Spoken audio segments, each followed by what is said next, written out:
जय हिंद फ्रेंड्स, आप सभी का स्वागत है हमारे यूट्यूब चैनल पे। दोस्तों आज सेट नंबर 5 जो यूजीसी नेट जेआरएफ परीक्षा प्रथम प्रश्न पत्र शिक्षण और शोध अभिवृत्ति का जो है परीक्षा तिथि 8 दिसंबर 2023 का प्रथम पाली में जो कराया गया था वो प्रीवियस ईयर क्वेश्चन पेपर को हम सॉल्व करेंगे और इसमें पूरा क्वेश्चन को हम देखेंगे। दोस्तों उससे पहले मैं आपको बता दूं, यहाँ पे देखिए ग्राफ दिया गया है, जिस ग्राफ के माध्यम से बताया गया है कि कौन से टॉपिक से कितने क्वेश्चन पूछे गए थे जो है दिसंबर वाले एग्ज़ाम में।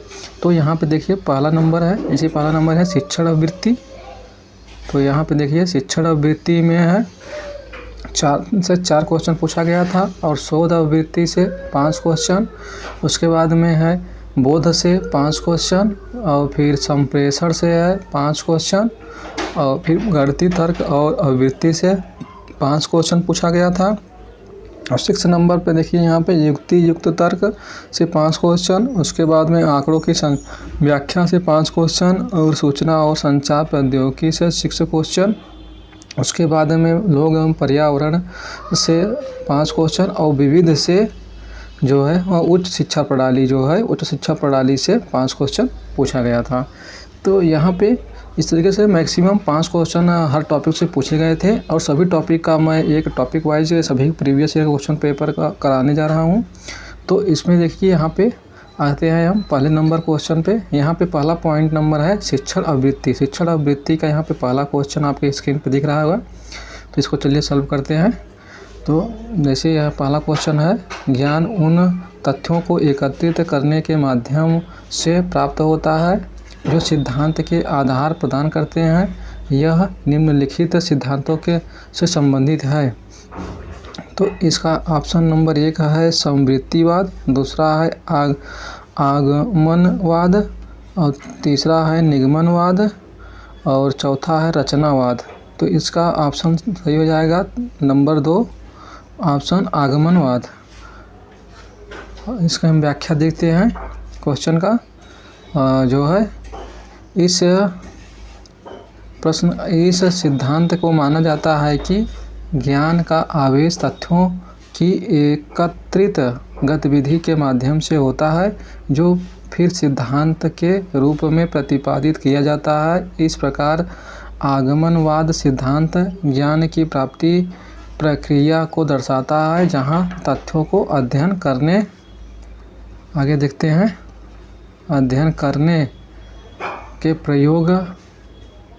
करने के प्रयोग और विश्लेषण करने के बाद ज्ञान का सिद्धांत निकालता है।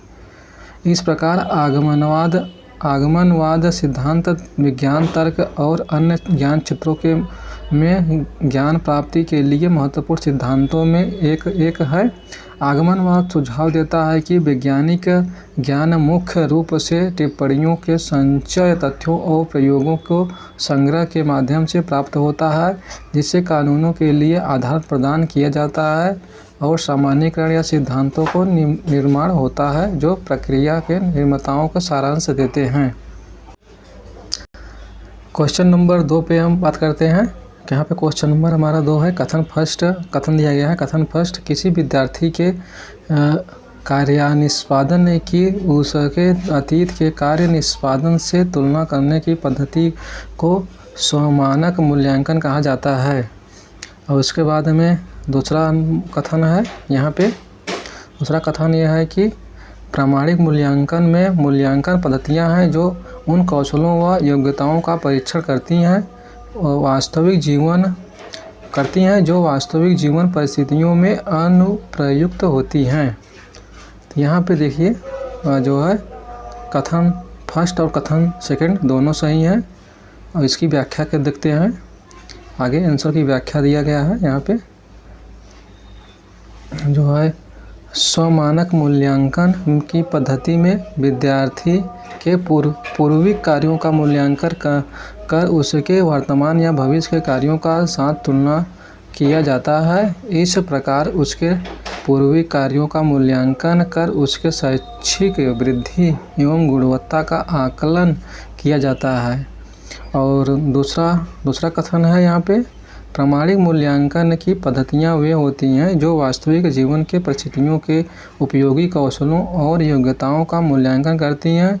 यह विभिन्न परिस्थितियों में व्यक्ति की क्षमताओं को मापता है और उनके अनुकूलन की प्रक्रिया में मदद करता है।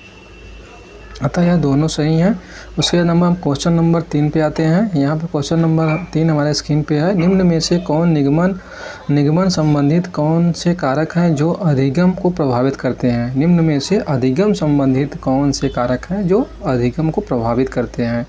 ये ऑप्शन है हमारा यहाँ पे आकांक्षा व उपलब्धि, अभिप्रेरण की शिक्षार्थियों के स्तर, दूसरा शिक्षार्थी की तत्परता व इच्छा शक्ति, सी नंबर है शिक्षार्थी का बुनियादी सामर्थ्य, या फिर डी है जो है शिक्षार्थी के शारीरिक एवं मानसिक स्वास्थ्य, ई है जो है शिक्षक के व्यक्तित्व की विशेषताएं व व्यवहार। तो यहाँ पे ऑप्शन दिया गया है एक पहला नंबर ऑप्शन में ए बी ई, या फिर जो है केवल ए बी सी डी, या फिर सी ई, या चौथे नंबर सी डी ई। तो इसका 2 हो जाएगा। सभी जो है ए बी और सी डी इसका सही होगा। इसके देखिए यहाँ पे व्याख्या के रूप में आंसर देखिए तो जो है ए नंबर है अधिगम संबंधी कारक व अधिगम को प्रभावित करते हैं। तो ए नंबर आकांक्षा व उपलब्धि, अभिप्रेरणा का शिक्षार्थी का स्तर। जब एक छात्र के पास ऊर्जा, उत्साह और प्रेरणा होती है तो वह अपने लक्ष्यों को प्राप्त करने के लिए अधिक प्रयास करता है। उच्च आकांक्षा और समर्थन के स्तर वाले छात्रों को स्वयं से अधिक मोटिवेट किया जाता है जिससे वे अपने अधिगम को सुधारते रहें। और उसके बाद में आगे बी नंबर ऑप्शन देखते हैं जो है शिक्षार्थी की तत्परता व इच्छा शक्ति। जब एक छात्र को अपने उद्देश्यों के तक पहुंचने की ऊर्जा व इच्छा होती है तो वह स्वयं को संदेशित करके अधिगम के लिए अधिक समर्थ होता है। सी शिक्षार्थी का बुनियादी सामर्थ्य। बिना शिक्षार्थी के बुनियादी सामर्थ्य जैसे कि उनकी शैक्षिक योग्यता, गणितीय और भाषाई कौशल, वैज्ञानिक सोच, लेखनी कौशल आदि के साथ उनका अधिगम प्रतिस्थापित हो सकता है। शिक्षार्थी का बुनियादी सामर्थ्य उनके अधिगम के माध्यम से समस्याओं को सुलझाने और नई जानकारी को समझने में मदद करता है। और यदि एक छात्र के पास मजबूत गणितीय या विज्ञान सामर्थ्य है तो वह गहराई से गणितीय समस्याओं को समझने और हल करने में सक्षम होगा जिससे वे उसका अधिगम स्थिर रहेगा। डी नंबर है शिक्षार्थी का शारीरिक व मानसिक स्वास्थ्य। एक स्वस्थ और मानसिकता में मजबूत छात्र अधिगम के लिए अधिक प्रवृत्त होता है। यदि एक छात्र स्वस्थ और मानसिकता से मजबूत नहीं है तो उसका ध्यान अधिगम की दिशा में अधिक प्रतिबंधित होता है। स्वस्थ और मानसिकता में मजबूत छात्रों को अधिगम की प्राप्ति अधिक उत्साहित किया जाता है और अधिक सहजता से नई जानकारी को समझ सकते हैं। क्वेश्चन नंबर 4 की पे बात करते हैं। सामाजिक विज्ञान 2 शिक्षा, मनोविज्ञान, गृह विज्ञान व संबंधित विषयों से संबंधित स्वयं प्रभा के चैनल 04 का क्या नाम है? तो इसमें ऑप्शन नंबर 1 है संस्कृति, दूसरा है सारस्वत, तीसरा है प्रबोध, चौथा है प्रबंधन। इसमें दो नंबर ऑप्शन सही है सारस्वत। आइए उसकी व्याख्या देखते हैं। स्वयं प्रभा 32 जो है सामाजिक विज्ञान 2 शिक्षा, मनोविज्ञान, गृह विज्ञान से संबंधित विषयों को संबंधित स्वयं प्रभा के चैनल 04 का नाम सारस्वत है। Swayam Prabha 32 DTH direct to home चैनलों का एक समूह है जो 24/7 शैक्षिक कार्यक्रम प्रसारित करता है। चैनल कला, विज्ञान, वाणिज्य, प्रदर्शन कला, सामाजिक विज्ञान और मानविकी विषयों, इंजीनियरिंग, प्रौद्योगिकी, कानून, चिकित्सा और कृषि सहित विभिन्न विषयों को गुणवत्तापूर्ण शैक्षिक सामग्री प्रदान करते हैं। चैनल GSAT 15 उपग्रह का उपयोग करते हैं और दिन में कम से कम 4 घंटे नई सामग्री जोड़ते हैं। अब आगे आते हैं नेक्स्ट क्वेश्चन पे। नेक्स्ट क्वेश्चन हमारा है 5 नंबर और इसमें इसका पॉइंट नंबर है 2। तो यहाँ पे पॉइंट नंबर 2 में जो है हमारा शोध आवृत्ति है। तो इसे शोध आवृत्ति का क्वेश्चन देखते हैं। निम्नलिखित में से कौन सा इस प्रश्न के संबंधित है कि क्या सामाजिक वैज्ञानिक निष्कर्ष लोगों को प्रतिदिन के प्राकृतिक सामाजिक परिवेश पर लागू होते हैं। पहला ऑप्शन है पारिस्थितिकीय वैधता, दूसरा है बाह्य वैधता, चौथा है मापन वैधता, तीसरा है मापन वैधता, चौथा है आभासी वैधता। तो इसमें है पारिस्थितिकी वैधता, इसका ऑप्शन सही होगा। और इसमें देखते हैं पारिस्थितिकी वैधता इस प्रश्न से संबंधित है या सामाजिक वैज्ञानिक निष्कर्ष लोगों को के प्रतिदिन व प्राकृतिक सामाजिक परिवेश पर लागू होते हैं। पारिस्थितिकी वैधता यह सुनिश्चित करने के बारे में यह है कि जिन परिस्थितियों के तहत डेटा एकत्र किया जाता है और जो व्यवहार या घटनाएं देखी जाती हैं वे वास्तविक दुनिया की स्थिर स्थितियों के प्रतिनिधि हैं। आगे आते हैं नेक्स्ट क्वेश्चन पे। नेक्स्ट क्वेश्चन हमारा है 6 नंबर क्वेश्चन में देखते हैं निम्न में से कौन कौन दीर्घकालिक स्मृति के प्रकार उप प्रकार हैं। ये नंबर है घोषणात्मक स्मृति, दूसरा है कार्यविधिक स्मृति, चौथा है प्रसंगात्मक स्मृति, चौथा है आर्थिक स्मृति। तो यहाँ पे देखिए ऑप्शन दिया गया है 1 2 3 और 4 करके। तो ABCD यानी चारों सही होते हैं। आइए उसकी व्याख्या देखते हैं। दीर्घकालीन स्मृति के प्रकार या उप प्रकार हैं। यहाँ पे चारों सही होंगे। दीर्घकालिक स्मृति मस्तिष्क में एक विशाल भंडारण प्रणाली है जहाँ जानकारी लंबे समय तक संग्रहित रहती है। यह मानव संज्ञान का एक महत्वपूर्ण घटक है और सीखने, समस्या समाधान और निर्णय लेने सहित दैनिक जीवन के विभिन्न पहलुओं के महत्वपूर्ण भूमिका निभाता है। आगे देखते हैं यहाँ पे दीर्घकालिक स्मृति। दीर्घकालिक स्मृति को 2 मुख्य कारकों के वर्गीकृत किया जा सकता है। पहला है घोषणात्मक स्मृति, जिसे स्पष्ट स्मृति के रूप में भी जाना जाता है। तथ्यों, घटनाओं और अवधारणाओं को सचेत स्मृति को संदर्भित करते हैं। घोषणाओं स्मृति को 2 मुख्य प्रकारों में वर्गीकृत किया जा सकता है। पहला अर्थीय स्मृति में दुनिया के बारे में सामान्य ज्ञान और तथ्य शामिल होते हैं जैसे ऐतिहासिक घटनाएं और अवधारणाएं। उसके बाद में आते हैं जो है प्रसंगात्मक स्मृति। व्यक्ति अनुभवों और घटनाओं से संबंधित है जो किसी विशेष समय और स्थान के लिए विशिष्ट है। इसमें किसी जीवन की घटनाओं, स्थितियों और अनुभवों को यादें शामिल हैं। दूसरा है गैर घोषणात्मक स्मृति, जिसे अंतर्निहित स्मृति के रूप में भी जाना जाता है। अचेतन या स्वचालित स्मृति है जिसे याद करने के लिए सचेत प्रयास की आवश्यकता नहीं होती है। उसके बाद में आगे हम देखते हैं दोस्तों, यहाँ पे 7 नंबर क्वेश्चन पे आते हैं। 7 नंबर क्वेश्चन हमारा यहाँ पे देखिए, निम्नलिखित में से गैर प्रायिकता प्रतिदर्शों की पहचान कीजिए। निम्नलिखित में से गैर प्रायिकता प्रतिदर्शों की पहचान कीजिए। ए नंबर है साधारण यादृच्छिक प्रतिदर्श, दूसरा है नियत मात्रा या कोटा प्रतिदर्श, तीसरा है व्यवस्थित प्रतिदर्श, चौथा है हिमकंदुक स्नोबॉल प्रतिदर्श। तो इसमें बी और डी ऑप्शन सही हो जाएगा। यहाँ पे बी और डी, नियत मात्रा और हिमकंदुक। आइए उसकी व्याख्या देखते हैं। नियत मात्रा और हिमकंदुक का गैर प्रायिकता प्रतिदर्श में एक ऐसी तकनीक है जहां एक नमूना यादृच्छिक चयन के बजाय व्यक्तिपरक निर्णय के आधार पर नमूनों का चयन करता है। प्रायिकता प्रतिदर्श के विपरीत, जहां जनसंख्या में सभी को चयनित होने का मौका मिलता है, गैर प्रायिकता प्रतिदर्श में जनसंख्या के सभी सदस्य भाग नहीं ले सकते हैं। नियत मात्रा कोटा प्रतिदर्श में शोधकर्ता अपने अनुभव या कुछ खास कोटा के आधार पर नमूना चुनते हैं, जिसका इस्तेमाल किसी खास उपसमूह के लक्षणों और उपसमूहों के बीच में संबंधों की जांच के लिए किया जाता है।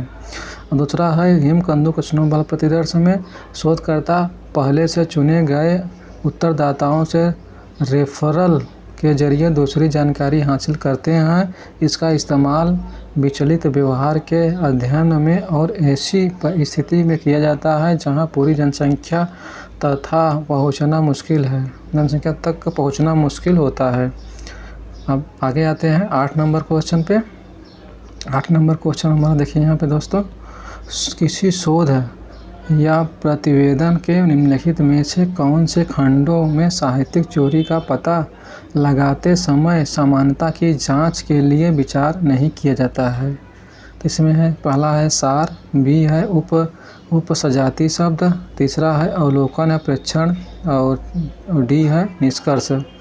इसमें हो जाएगा यहाँ पे बी सही है और शायद सी सही है। देखते हैं आगे हम इसमें देखते हैं आंसर को, जो है बी और ई सूची ग्रंथ। यहाँ पे एक और ऑप्शन दिया गया है, ई नंबर सूची ग्रंथ है।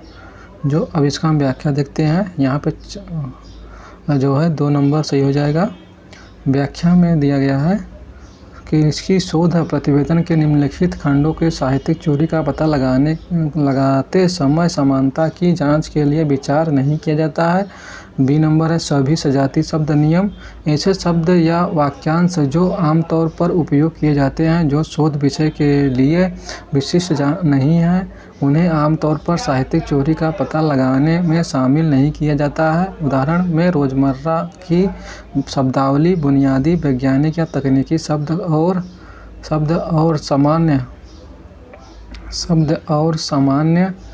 समानता जांच के लिए विचार नहीं किया जाता है। चूँकि कानून मानवीकृत और सार्वजनिक रूप से उपलब्ध है, इसलिए उन्हें मूल सामग्री नहीं माना जाता है जिसे चोरी किया जा सकता है।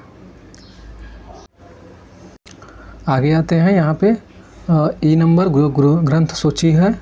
ग्रंथ सूची में जो है ग्रंथ सूची का अनुसंधान प्रक्रिया के दौरान संदर्भित या परामर्श किए गए सभी स्रोतों की एक सूची शामिल है।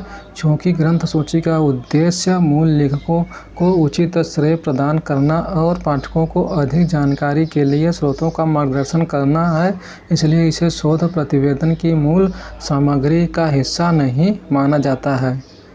उसके आगे आते हैं हम नेक्स्ट क्वेश्चन पे। क्वेश्चन नंबर 9 है। इसमें कथन के रूप में दिया गया है। कथन फर्स्ट हमारा क्या कह रहा है, यहाँ देखिए, ध्यान दीजिए। कथन फर्स्ट में लिखा हुआ है कि स्पीयरमैन के रोह एक सेकेंड, सॉरी, हाँ, यहाँ पे देखिए, स्पीयरमैन के रोह पी का सामान्यतः 2 क्रम सूचना चरों के बीच संबंध की सुदृढ़ता और दशा को मापने में प्रयोग किया जाता है। कथन 2 है, पियर्सन के सहसंबंध गुणांक R 2 चरों के बीच संबंध में वक्र रेखी होने का काफ़ी उपयोगिता होता है। तो इसमें ऑप्शन देखते हैं, जो है ऑप्शन पहला कथन सही है, लेकिन जो है सेकंड कथन गलत है। यहाँ पे ऑप्शन नंबर 3 हो जाएगा। इसकी व्याख्या के रूप में देखते हैं, जो है यहाँ पे पहले कथन में कहा गया है कि स्पीयरमैन के रोह पी का सामान्यतः 2 क्रम सूचक चरों के बीच संबंध की है, क्योंकि स्पीयरमैन के रोह प्रत्येक चर के संबंध में माप करने में मदद करता है और उसकी दिशा का निर्धारण करने में सहायक होता है। और उसके बाद में आते हैं नेक्स्ट क्वेश्चन पे। नेक्स्ट क्वेश्चन में बोध से है। इसमें जो है गद्यांश दिए होते हैं। देखिए यहाँ पे, निम्न गद्यांश को पढ़िए व उसके पूछे गए प्रश्नों का उत्तर दीजिए। इसमें जो है बोध से एक गद्यांश में जाता है। गद्यांश के माध्यम से क्वेश्चन पूछे जाते हैं। इसको आप लोग, बहुत ही आसान क्वेश्चन होता है, इसको आप कर लीजिएगा आप लोग। आगे हम संप्रेषण पे टॉपिक पे आते हैं। यहाँ पे 15 नंबर क्वेश्चन पे संप्रेषण जो है चौथा टॉपिक है। निम्नलिखित में से कौन सी सामाजिक संभावनाएं हैं जिन्हें अंतर्वैयक्तिक संप्रेषण के दौरान दर्शाया जाता है। ये नंबर है किंग कर्तव्य विमूढ़, दूसरा है अपराध बोध, सी नंबर है शर्मिंदगी, डी है गर्व और ई है ईर्ष्या। आगे देखते हैं, यहाँ पे ऑप्शन दिया गया है तो इसमें सभी जो है इसमें सभी अंतः व्यक्तिक संप्रेषण के दौरान दर्शाया जाता है। तो यहाँ पे ऑप्शन नंबर हो जाएगा डी, यहाँ पे ऑप्शन नंबर डी हो जाएगा। अब आगे आते हैं अब नेक्स्ट क्वेश्चन पे। क्वेश्चन नंबर 16 है जो है संकेत विज्ञान परंपरा के अनुसार संप्रेषण संकेतों की मध्यस्थता है। एक नंबर है अधिक व्यक्तिनिष्ठ, बी है गैर व्यक्तिनिष्ठ, सी है अंतर व्यक्तिनिष्ठ, चौथा है व्यापक व्यक्तिनिष्ठ, तीसरा है इसमें जो है तीसरा सही है अंतर व्यक्तिनिष्ठ इसका आंसर होगा। उसकी व्याख्या देखते हैं। संकेत विज्ञान परंपरा के अनुसार संप्रेषण संकेतों की अंतर व्यक्तिनिष्ठ मध्यस्थता है। सांकेतिकता अध्ययन के लिए एक क्षेत्र के रूप में उन तरीकों की खोज करती है जिसमें संकेतों के माध्यम से अर्थ बनाया और संप्रेषित किया जाता है। इस संदर्भ में संचार के संकेतों के अंतर व्यक्तिपरक मध्यस्थता के रूप में देखा जाता है, जिसका अर्थ है कि इस समय व्यक्तियों के बीच प्रतीकों या संकेतों का आदान प्रदान शामिल है, जहां उन संकेतों की व्याख्या एक साझा सामाजिक या सांस्कृतिक संदर्भ में की जाती है। यहाँ पे जो है उसके आगे देखते हैं। यह दृष्टिकोण संरचना के प्रेषक और प्राप्तकर्ता दोनों के महत्व पर प्रकाश डालता है और इस बात पर जोर देता है कि व्यक्तिपरक समझ उन लोगों के बीच बनता है जिनके पास संकेतों में निहित होने के बजाय संकेतों के साझा समझ होती है। सांस्कृतिक पृष्ठभूमि, व्यक्तिगत अनुभव और सामाजिक वातावरण जैसे कई तत्व इस परिप्रेक्ष्य में प्रभाव डालते हैं। आगे जाते हैं 17 नंबर क्वेश्चन पे। 17 नंबर क्वेश्चन है, देखिए यहाँ पे दोस्तों, जब लोगों के संप्रेषण के अर्थ आशायित होते हैं तो वे निम्नलिखित से संबंध होते हैं। ऑप्शन नंबर 1 है प्रक्षेपी समय, दूसरा है खंडित समय, तीसरा है प्रत्यक्षिक समय, चौथा है समय का मनोविज्ञान। इसका ऑप्शन हो जाएगा डी, समय का मनोविज्ञान। इसका सही हो जाएगा ऑप्शन नंबर 4। इसकी व्याख्या देखते हैं। व्याख्या में बताया जब लोगों को संप्रेषण में अर्थ आशायित होते हैं तो वह समय का मनोविज्ञान के संबंधित होते हैं। संचार में केवल शब्दों का आदान प्रदान ही नहीं बल्कि इरादों या अर्थों के प्रसारण में भी शामिल है। ये अर्थ समय के मनोवैज्ञानिक पहलुओं से प्रभावित होते हैं, जैसे कि व्यक्ति अतीत, वर्तमान और भविष्य की घटनाओं में कैसे समझते हैं, वे समय को कैसे प्राथमिकता देते हैं और समय उनके विचारों और व्यवहारों को आगे देखते हैं व्यवहारों को कैसे प्रभावित करता है। उदाहरण के लिए किसी व्यक्ति के समय संबंधित रुझान उनके संवाद करने के तरीकों को प्रभावित कर सकता है।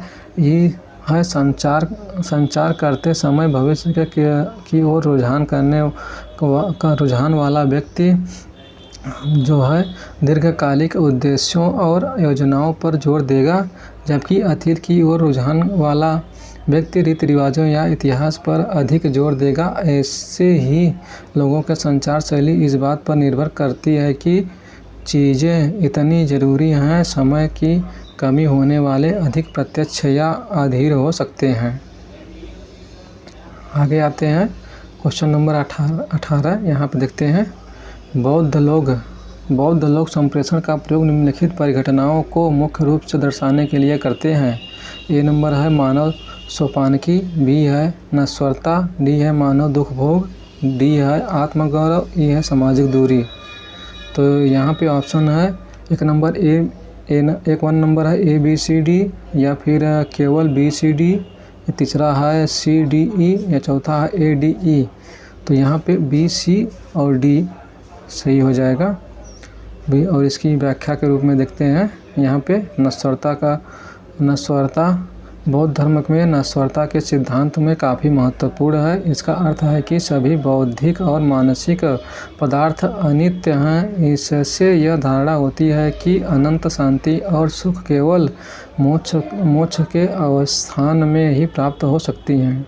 सी है मानव दुख भोग, बौद्ध धर्म के अनुसार जीवन के दुख हैं और इसका प्रमुख कारण है मोह, अभिमान और अज्ञान। इन दुखों को समाप्त करने के लिए बौद्ध धर्म में आत्मज्ञान के माध्यम से मोक्ष की प्राप्ति को मानते हैं।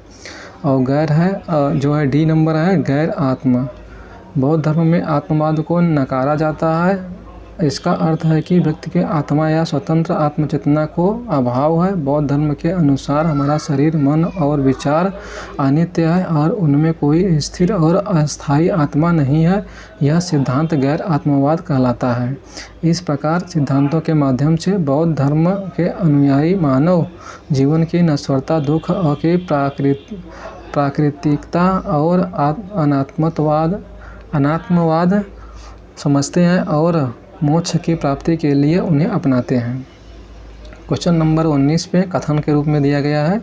यहाँ पहला कथन है पहला कथन हमारा यहाँ पे है गैर शाब्दिक भावनात्मक अभिव्यक्ति मानव जीवन के शाब्दिक संप्रेषण से पहले होती है।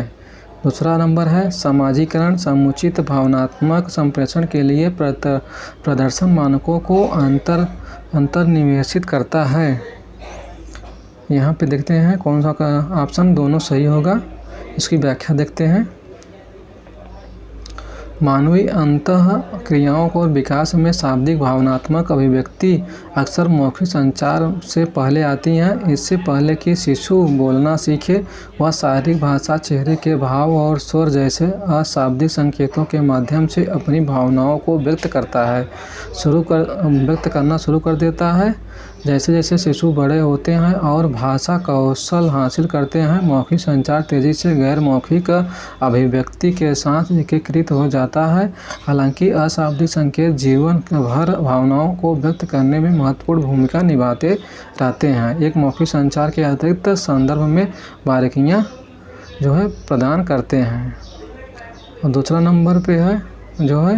दूसरा नंबर में समाजीकरण किसी संस्कृति या समाज के भीतर उचित भावनात्मक संचार के लिए प्रदर्शन मापदंडों को आकार देने में महत्वपूर्ण भूमिका निभाता है। बचपन से ही व्यक्ति भावनाओं को कैसे व्यक्त किया जाना चाहिए, कब प्रदर्शित किया जाना चाहिए और उन्हें किसकी ओर निर्देशित किया जाना चाहिए, इसके बारे में सामाजिक अपेक्षाओं को सीखते हैं और उन्हें आत्मसात करते हैं। ये मानदंड अक्सर परिवार, साथियों, स्कूलों और मीडिया जैसे विभिन्न सामाजिक एजेंटों के माध्यम से बताए जाते हैं।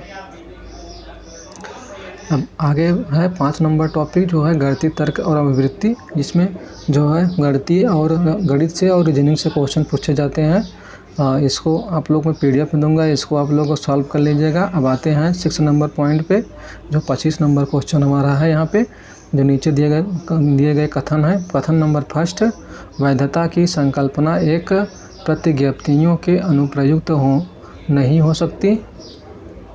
और उसके बाद में दूसरा कथन यहाँ पे है। कथन नंबर 2 है, सत्य की संकल्पना युक्तियों पर अनुप्रयुक्त नहीं हो सकती है। यहाँ पे ऑप्शन दिया गया है। पहला ऑप्शन है हमारा, इसमें कथन 1 और कथन 2 सही है, यही हमारा ऑप्शन सही होगा 1 नंबर। इसमें देखते हैं व्याख्या के रूप में। वैधता का मूल अर्थ है किसी विचार, सिद्धांत या नियम का मान्यता और प्रामाणिकता। एकल प्रतिज्ञप्तियों पर आधारित संकल्पना वैधता की दृष्टि से अधिकांश समय में स्थिर नहीं होती है, क्योंकि विभिन्न समय और परिस्थितियों में इसका परिणाम भिन्न हो सकता है। सत्य की संकल्पना का अर्थ है वास्तविकता या सच्चाई। युक्तियों पर आधारित संकल्पना उसे पूरी तरह से प्रकट नहीं कर सकती, क्योंकि युक्तियों के आधार पर भी भ्रामक और गलत धारणाएं बनाई जा सकती हैं। संकल्पना के एकल प्रज्ञप्तियों का युक्तियों पर निर्भर नहीं हो सकती। क्वेश्चन नंबर 26 पे आते हैं। कथन 1 यहाँ पे देखिए, यहाँ पे दिया गया है, स्वाति का मन एक वृक्ष है तो जो सदैव उर्वर विचारों से लदा रहता है। यह कथन सादृश्यानुमान है। दूसरा ऑप्शन है, स्वाति का मन एक वृक्ष है जो सदैव उर्वर विचारों से लदा रहता है। यह कथन केवल विवरणात्मक है। तो इसमें जो है कथन जो है 1 दिया गया है, दोनों सही हैं, या फिर पहला सही है दूसरा गलत है, या दोनों गलत हैं, या फिर पहला सही दूसरा गलत है, या फिर पहला सही दूसरा गलत है। तो यहाँ पे आगे देखते हैं, यहाँ पे दोनों सही हैं। व्याख्या के रूप में देख लीजिए, यहाँ पे सरस्वती का मन एक वृक्ष है जो सदैव उर्वरों को लदा रहता है, एक सादृश्य है जो सही है। इस सादृश्य में स्वाति दिमाग के तुलना में एक पेड़ से की जा रही है और उसके दिमाग में फलदायी विचारों की प्रचुरता की तुलना एक पेड़ के फलों की प्रचुरता से की जा रही है। यह तुलना इस विचार से व्यक्त करती है कि स्वाति लगातार मूल्यवान और उत्पादक विचार उत्पन्न करती है जैसे एक पेड़ फल देता है। आगे हम नेक्स्ट क्वेश्चन पे आते हैं। 27 नंबर क्वेश्चन है, निम्नलिखित युक्ति में कौन सा तर्क दोष रहित है जो प्रत्येक व्यष्टिक प्रकार का व्यवसाय के लिए अच्छा होता है, वह समग्रता में अर्थव्यवस्था के लिए खराब नहीं हो सकता है। तो पहला ऑप्शन है रेड हेरिंग, दूसरा है संहति दोष, तीसरा है फिसलन युक्त ढलान, चौथा है मिथ्या कारण। तो इसमें ऑप्शन जो है 2 नंबर हो जाएगा। ऑप्शन 2 है हमारा संहति दोष। अब इसमें व्याख्या के रूप में देखते हैं।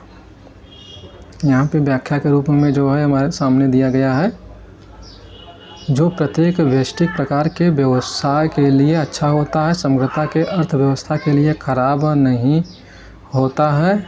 जो संहति संज्ञान दोष निहित है।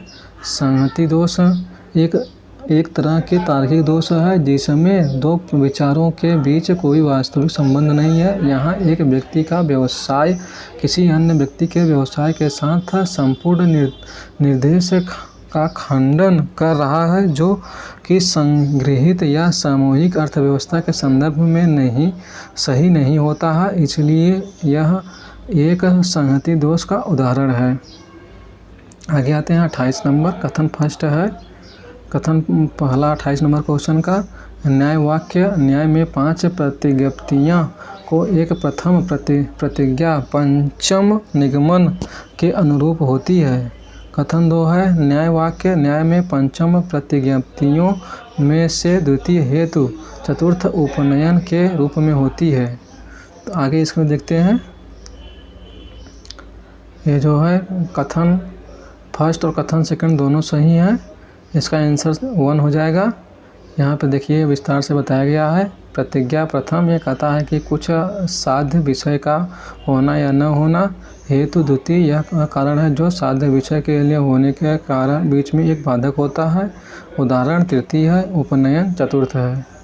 आगे आते हैं और पंचम निगमन है। 29 नंबर क्वेश्चन पे आते हैं, निम्नलिखित में से कौन सा गुणांक के बढ़ते अनुक्रम में व्यवस्थित है। जो है गाय, गोजातीय, स्तनपायी, कशेरुकी पशु, या फिर स्तनपायी, कशेरुकी, गोजातीय पशु, या फिर कशेरुकी पशु, स्तनपायी, गोजातीय गाय, पशु, कशेरुकी, स्तनपायी, गोजातीय गाय। जो है यह अनुक्रम है। अनुक्रम मतलब अनुक्रम के रूप में यहाँ पे दर्शाया गया है। अब आगे आते हैं आंकड़ा मतलब ये जो है ग्राफ से क्वेश्चन होते हैं। 7 नंबर टॉपिक है आंकड़ों की व्याख्या, और इसमें है 30 से 34 नंबर तक क्वेश्चन जो है 5 क्वेश्चन आंकड़ों से संबंधित होता है ग्राफ के माध्यम से। इसको आप लोग कर लीजिएगा। आगे मैं जो है टॉपिक 8 नंबर पे चलता हूँ। 8 नंबर है सूचना और संचार प्रौद्योगिकी। सूचना और संचार प्रौद्योगिकी में जो है यहाँ पे सही मिलान के लिए सूची फर्स्ट सूची सेकंड में दिया गया है सॉफ्टवेयर, डेस्कटॉप, पब्लिशिंग और सॉफ्टवेयर।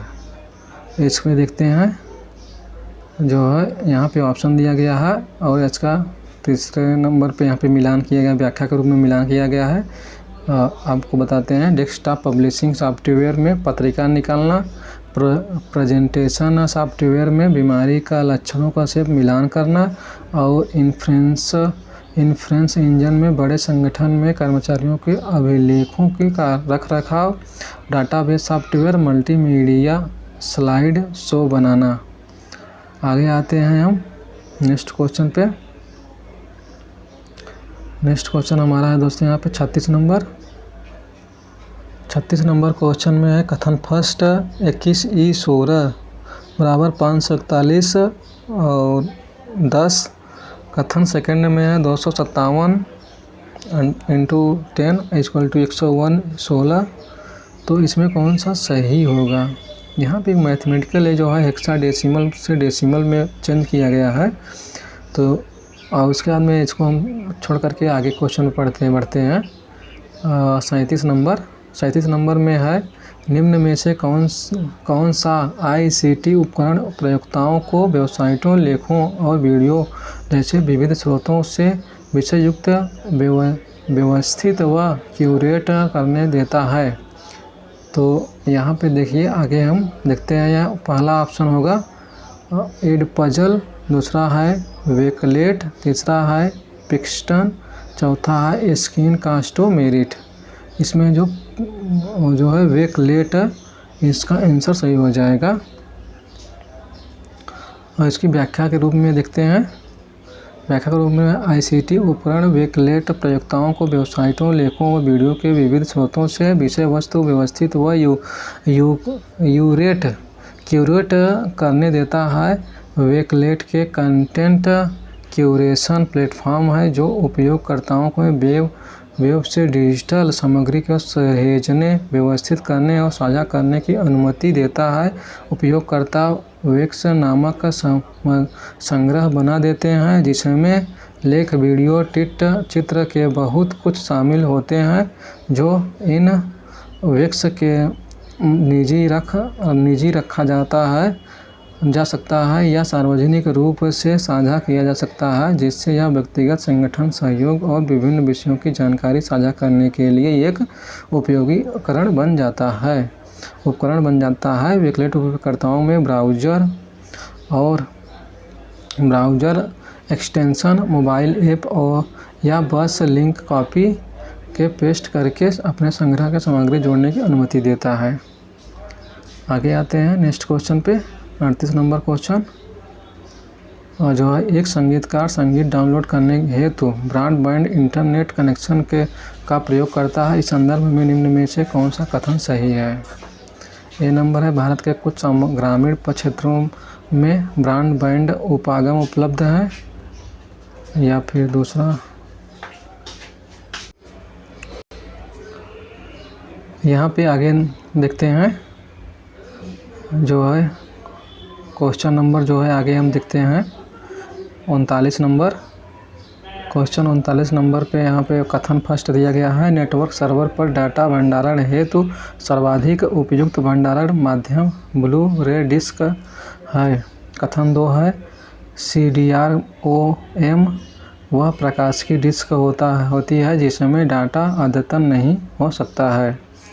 तो यहाँ पे देखिए, आगे ऑप्शन दिया गया है। कथन फर्स्ट गलत है लेकिन कथन सेकंड सही है। ऑप्शन नंबर 4 यहाँ पे सही हो जाएगा। इसकी व्याख्या देखते हैं। जो है, ब्लू रे डिस्क से डेटा को नेटवर्क सर्वर के संचित करना मुश्किल हो सकता है और इसमें सही तरीके से डेटा को संचित और संचालित करने के लिए प्रभावी तरीके के नेटवर्क कनेक्टिविटी की आवश्यकता होती है। कथन सेकंड सही है। CDROM यानी CD-ROM डिस्क एक प्रकाशीय डिस्क होता है जिसके डेटा केवल एक बार लिखा जा सकता है और बाद में उसे अपडेट या मॉडिफाई नहीं किया जा सकता है, इसलिए नेटवर्क सर्वर डेटा भंडारण के लिए उपयुक्त माध्यम के रूप में नहीं माना जाता। आगे आते हैं, क्वेश्चन नंबर 40 है। यहाँ पे कथन फर्स्ट दिया गया है। कथन फर्स्ट में देखते हैं, डेल टेक्नोलॉजीज के वेबएक्स वीडियो कॉन्फ्रेंस, ऑनलाइन बैठक, स्क्रीन सभाजन और वेबिनार हेतु अग्रणी उपक्रम समाधान सॉल्यूशन है।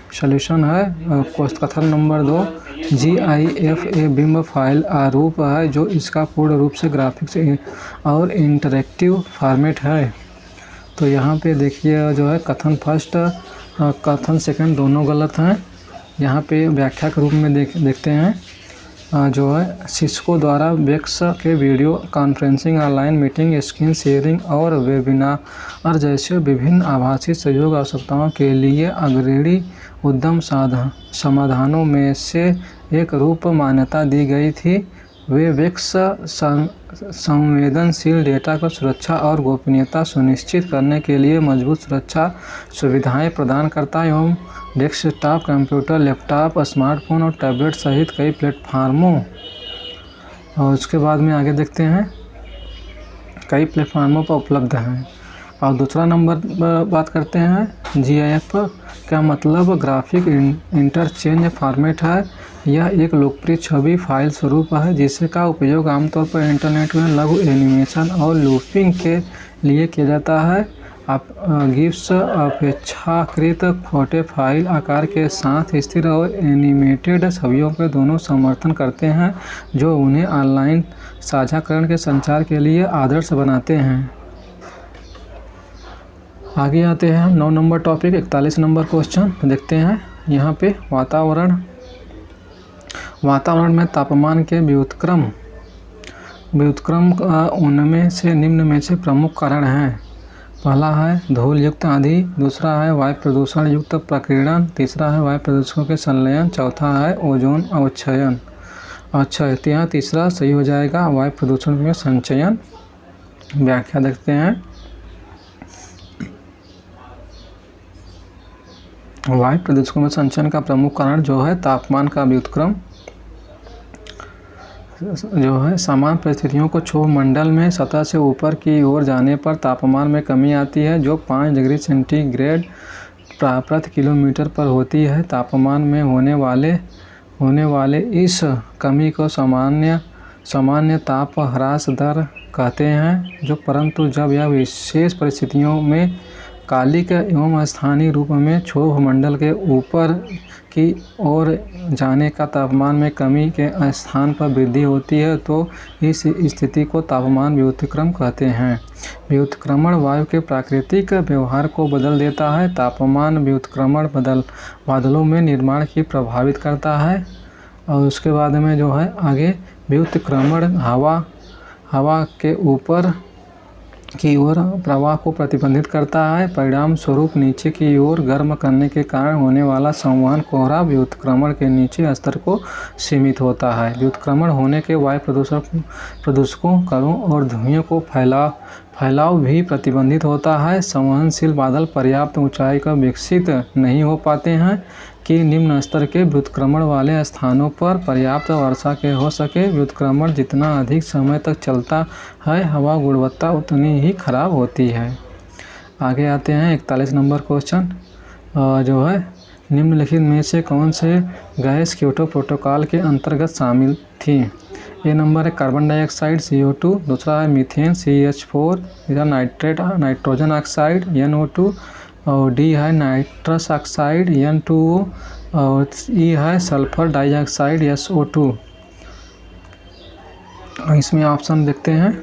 ऑप्शन नंबर 1 है ABCD या फिर दूसरा है BCD ABC और तीसरा है BCD, चौथा है CDE। तो यहाँ पे पहला नंबर हो जाएगा ABD यहाँ पे आंसर सही हो जाएगा। आगे आते हैं नेक्स्ट क्वेश्चन पे। नेक्स्ट क्वेश्चन हमारा 43 नंबर है। 43 नंबर क्वेश्चन में देखिए यहाँ पे कथन दिया गया है। पहला कथन हमारा है अपशिष्ट जल के नमूनों में कुल ठोस विलयित और निलंबित नमूने में से जल की वाष्पीकृत होने के बाद बचे पदार्थ हैं। कथन 2 है विलियम ठोस भाग में सामान्यतः कोलाइडी कण शामिल होते हैं। इसमें दिया गया है कथन फर्स्ट और सेकंड दोनों सही हैं, कथन फर्स्ट सेकंड दोनों गलत हैं, या फिर तीसरा है कथन फर्स्ट सही है लेकिन कथन सेकंड गलत है, और चौथा है कथन फर्स्ट गलत है लेकिन कथन सेकंड सही है। तो ये देखते हैं इसमें कौन सा ऑप्शन सही होगा। इसमें ऑप्शन नंबर 1 सही है जो इसमें कथन दोनों सही हैं। आइए हम इसको व्याख्या के रूप में देखते हैं। व्याख्या के रूप में यहाँ पे हमारे सामने है अपशिष्ट जल के नमूने को कुल ठोस उन सामग्रियों में संदर्भित करता है जो नमूने में से सारा पानी वाष्पित हो जाने के बाद बचे रहते हैं। इसमें घुले हुए ठोस को जो घोल में है वे निलंबित ठोस जो पानी में निलंबित कण हैं दोनों शामिल होते हैं। अपशिष्ट जल विश्लेषण के कुल ठोस एक महत्वपूर्ण पैरामीटर है जो इसका उपयोग अक्सर पानी के नमूने में समग्र प्रदूषण या दूषित पदार्थों में एकाग्रता का आकलन करने के लिए किया जाता है। अपशिष्ट जल उपचार का पर्यावरण को निगरानी में कुल ठोस पदार्थों का माप कई कारणों से महत्वपूर्ण है, जैसे जो है जल गुणवत्ता का आकलन, नियामन अनुपालन और प्रक्रिया नियंत्रण। कुल मिलाकर अपशिष्ट जल के नमूनों में कुल ठोस पदार्थों का संरचना और सांद्रता को समझना प्रभावी अपशिष्ट जल प्रबंधन, पर्यावरण संरक्षण और सार्वजनिक स्वास्थ्य के लिए आवश्यक है। और दूसरा यहाँ पे देखिए विस्तार से दिया गया है कि जो है यदि हम अपशिष्ट जल के नमूने में घोले हुए ठोस पदार्थों के बारे में बात करते हैं तो वह ध्यान रखना महत्वपूर्ण है कि इस अंश में अक्सर कोलाइडल कण भी शामिल होते हैं। कोलाइड वे कण होते हैं जो आणविक कणों और बड़े निलंबित कोणों के बीच में आकार करते हैं। वे इतने छोटे होते हैं कि पानी में बिना रुके फैले रहते हैं, लेकिन इतने बड़े होते हैं कि प्रकाश बिखेरते हैं और पानी के बादल का गंधला रूप देते हैं। कोलाइडल कणों के विभिन्न सामग्रियों शामिल हो सकते हैं। उसके बाद में है जिनमें कार्बनिक पदार्थ, मिट्टी और गैस, सूक्ष्म और कण प्रदूषक शामिल हैं। आते हैं हमने 44 नंबर क्वेश्चन पे।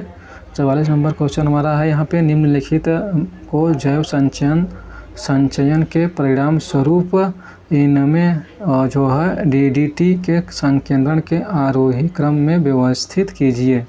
ए है मछली, दूसरा बी है जल निकाय, सी है मत्स्यभक्षी पक्षी और डी है प्राणी प्लवक। उसके बाद में यहाँ पे देखिए जो है BDAC इसका जो है सही हो जाएगा। BD पहले नंबर BD है जल निकाय और दूसरा है प्राणी प्लवक और ए है मछली। उसके बाद में सी नंबर पे आता है मत्स्यभक्षी पक्षी। उसके बाद में इसके देखो व्याख्या के रूप में दिया गया है। आगे नेक्स्ट क्वेश्चन पे आते हैं। जो है 45 नंबर क्वेश्चन हमारा स्क्रीन पे यहाँ पे है। जो है जब किसी खतरनाक अपशिष्ट का pH मान अधिक या कम होता है तब उसके विसर्जन के पूर्व उदासीन बनाने के लिए इसका शोधन किया जाना चाहिए।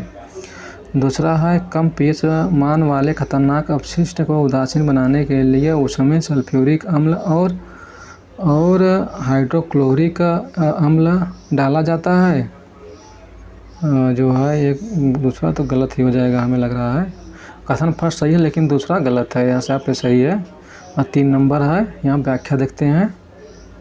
pH मान उस अपशिष्ट के रासायनिक प्रकृति को दर्शाता है जिससे हम जान सकते हैं वह एसिडिक है एल्कलाइन। यदि किसी अपशिष्ट का pH मान अधिक होता है तो वह अधिक एसिडिक होता है जिसका प्रदूषणी प्रभाव अधिक होता है।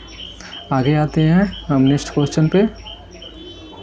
नेक्स्ट क्वेश्चन हमारा है जो यहाँ पे दोस्तों और 46 नंबर जो 10वां टॉपिक है उच्च शिक्षा प्रणाली से। यहाँ पे देखते हैं इसमें क्वेश्चन को। अपने आरंभिक वर्ष में कलकत्ता विश्वविद्यालय के निम्न में संबद्ध महाविद्यालय थे। ये है अफगानिस्तान, दूसरी है कश्मीर, सी है श्रीलंका सिलोन और 4 नंबर है गोवा। तो यहाँ तीसरा है श्रीलंका सिलोन, इसका आंसर सही हो जाएगा। इसकी व्याख्या देखते हैं। अपने आरंभिक वर्षों में कलकत्ता विश्वविद्यालय के श्रीलंका सिलोन में भी संबद्ध महाविद्यालय थे। भारत के सबसे पुराने और सबसे बड़े विश्वविद्यालय में से एक कलकत्ता विश्वविद्यालय की स्थापना 1857 में हुई थी। श्रीलंका सिलोन के कॉलेज ने कलकत्ता विश्वविद्यालय के पाठ्यक्रम और परीक्षा प्रणाली को अपनाया जिसे उस समय एक अत्यधिक सम्मानित विश्वविद्यालय माना जाता था। इस संबंध में कारण सिलोन के छात्रों को अब भारत के अन्य देशों की यात्रा किए बिना उच्च शिक्षा तक पहुंच प्राप्त थी। कलकत्ता विश्वविद्यालय में सिलोन के कॉलेजों में बीच में ऐतिहासिक संबंध ब्रिटिश औपनिवेशिक शिक्षा नीतियों का व्यापक प्रभाव और उस अवधि के दौरान क्षेत्र को से सीखने के केंद्र के रूप में कलकत्ता विश्वविद्यालय की भूमिका दर्शाता है। अब आते हैं 47 नंबर क्वेश्चन पे। कथन फर्स्ट नंबर है। कथन फर्स्ट, नालंदा में बौद्ध धर्म शास्त्री ग्रंथों के अतिरिक्त वेदों की शिक्षा भी प्रदान की जाती थी। कथन सेकंड है, तथापि प्रतिस्पर्धी धर्मों के साहित्यिक शिक्षण के निरुत्साहित करने के प्रयास किए गए थे। तो यहाँ पे देखिए जो है कथन फर्स्ट सही है, लेकिन कथन सेकंड गलत है। यहाँ पे जो है विस्तार से व्याख्या किया गया, उसको देखते हैं। भारत में शिक्षा के सबसे प्रसिद्ध प्राचीन केंद्रों में से एक नालंदा विश्वविद्यालय केवल बौद्ध विहित ग्रंथों को केंद्रित नहीं था, बौद्ध धर्म पाठ्यक्रम का एक महत्वपूर्ण घटक था। परंतु नालंदा अपनी व्यापक शिक्षा प्रणाली के लिए भी जाना जाता था, जिसमें दर्शन, तर्क, व्याकरण, चिकित्सा, खगोल विज्ञान और यहाँ तक कि वेद जैसे विषयों सहित विभिन्न विषय शामिल थे। शिक्षा के दौरान छात्रों को कई विषयों से अवगत कराया जाता था, जिसमें हिंदू धर्म और उससे धर्म ग्रंथ से संबंधित विषय भी शामिल थे। अपने विविध शैक्षणिक पेशकशों के कारण नालंदा का प्राचीन भारत में सर्वश्रेष्ठ विद्यालयों में से एक माना जाता है। और उसके बाद में आते हैं 48 नंबर क्वेश्चन पे। 48 नंबर कथन फर्स्ट में है भारत विश्व भर में उच्च शिक्षा पर प्रति विद्यार्थी निम्नतम धनराशि व्यय करने वाले देशों में से एक है। कथन सेकंड है भारत में विश्वविद्यालयों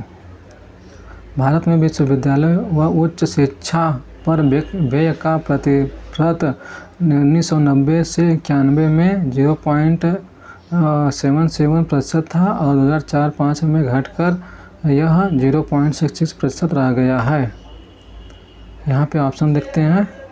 कथन फर्स्ट या सेकंड दोनों सही है, कथन फर्स्ट सेकंड दोनों गलत है, या फिर पहला सही है दूसरा गलत है, या चौथा नंबर पे पहला गलत है दूसरा सही है। इसको देखते हैं, इसमें दोनों सही हैं। आगे आते हैं 49 नंबर क्वेश्चन पे। 49 नंबर क्वेश्चन है, निम्न में से किस भारतीय शिक्षा के महाधिकार पत्र कहा गया है? पहला है भारतीय विश्वविद्यालय अधिनियम 1904, दूसरा है हंटर आयोग प्रतिवेदन, तीसरा है सार्जेंट योजना, चौथा है 1854 का शिक्षा प्रेषण डिस्पैच। तो इसमें चौथा नंबर है 1854 का शिक्षा प्रेषण डिस्पैच। इसको व्याख्या के रूप में देखते हैं।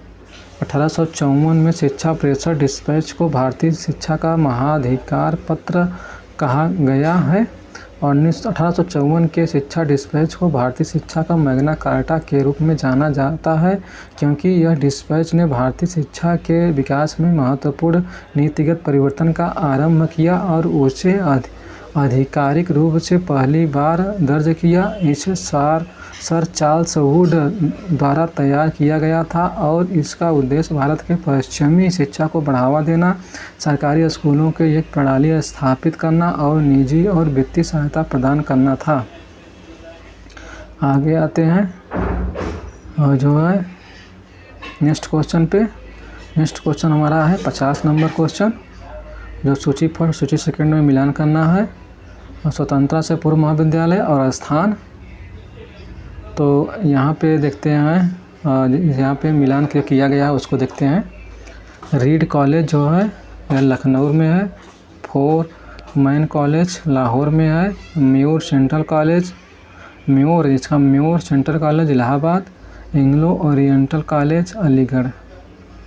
इसको हम विस्तार से पढ़ते हैं, बहुत ही अच्छा क्वेश्चन है दोस्तों। और इसमें है रीड कॉलेज भारत के लखनऊ में 1888 में स्थापित रीड कॉलेज की एक प्रतिष्ठित संस्था है जो अपने शैक्षणिक कार्यक्रमों और छात्र केंद्रित दृष्टिकोण के लिए जाना जाता है। यह विभिन्न विषयों में पाठ्यक्रमों को एक श्रृंखला प्रदान करता है और अपने छात्रों के बीच गुणवत्तापूर्ण शिक्षा प्रदान करने और समग्र विकास को बढ़ावा देने के लिए प्रतिबद्ध है। बी नंबर है फार्मन क्रिश्चियन कॉलेज लाहौर पंजाब और पाकिस्तान में एक निजी गैर लाभकारी उदार कला विश्वविद्यालय है, जिसका स्थापन 1864 में इस क्षेत्र के लोगों को गुणवत्ता शिक्षा प्रदान करने के लिए शैक्षणिक, आर्थिक और सामाजिक विकास में योगदान देने के लिए उद्देश्य से की गई थी। तीसरा है म्योर सेंट्रल कॉलेज 1872 में विलियम म्योर द्वारा स्थापित भारत के प्रयागराज पूर्व में इलाहाबाद में उच्च शिक्षा का एक कॉलेज था। 1921 में इलाहाबाद विश्वविद्यालय अधिनियम के परिणाम स्वरूप इसे इलाहाबाद विश्वविद्यालय में विलय कर दिया गया। चौथा नंबर है डी अलीगढ़ मुस्लिम विश्वविद्यालय।